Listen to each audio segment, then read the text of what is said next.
दोस्तों 25 साल की रिद्धिमा, बदला हुआ नाम, इन दिनों पशोपेश में है। उसे समझ नहीं आ रहा है कि वो अपनी बहन का घर बचाए या फिर उसे जिससे कभी उसका क्रश हुआ करता था।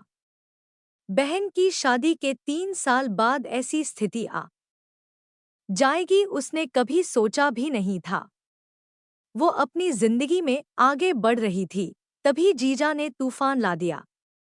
जीजा का कहना है कि या तो करीब आओ या फिर मुझे खोने के लिए तैयार रहो।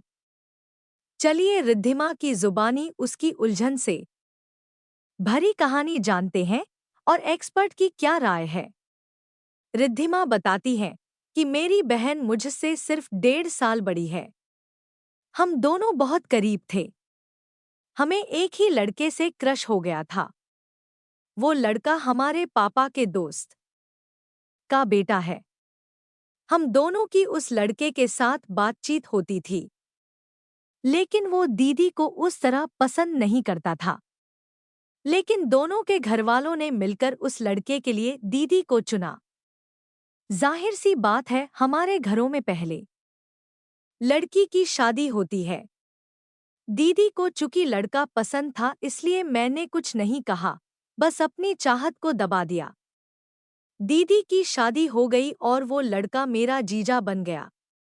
जीजा साली का रिश्ता वैसे तो मजाक मस्ती का होता है, लेकिन इस रिश्ते की अपनी मर्यादा होती है। जीजा को साली का गार्जियन के तौर पर देखा जाता है, लेकिन इस कहानी में जीजा साली के साथ रिश्ता बनाना चाहता है। लड़की को समझ नहीं आ रहा है कि वो कैसे अपनी बहन का घर बचाएं। प्रदीप बाबू ने चौंकते हुए टॉर्च को जलाकर देखा। वह जल नहीं रही थी। उन्होंने टॉर्च का ढक्कन खोला, बैटरी सीधी की, तो इस बार उन्हें नोट के अंदर का रक्षाधागा दिख गया। प्रदीप बाबू बोले, असली ही मालूम पड़ता है। बस एक जांच और बच रही है, उसे भी देख लूं। इतना कहकर वे भीतर के कमरे में गए और एक बड़ा सा शीशा लेकर नोट को ध्यान से देखने लगे। असली है, कहकर वे खुश हुए। मैंने पूछा, कैसे और क्या देखा आपने इस शीशे से? उन्होंने शीशे से मुझे महात्मा गांधी के फोटो के पीछे देखने को कहा। मैंने देखा कि 500 और भारत साफ लिखे हुए दिख रहे थे। डॉट ने कहा, जरूर जांच कर लीजिए, पर इतनी जांच तो मैंने किसी सुनार को भी करते नहीं देखा है।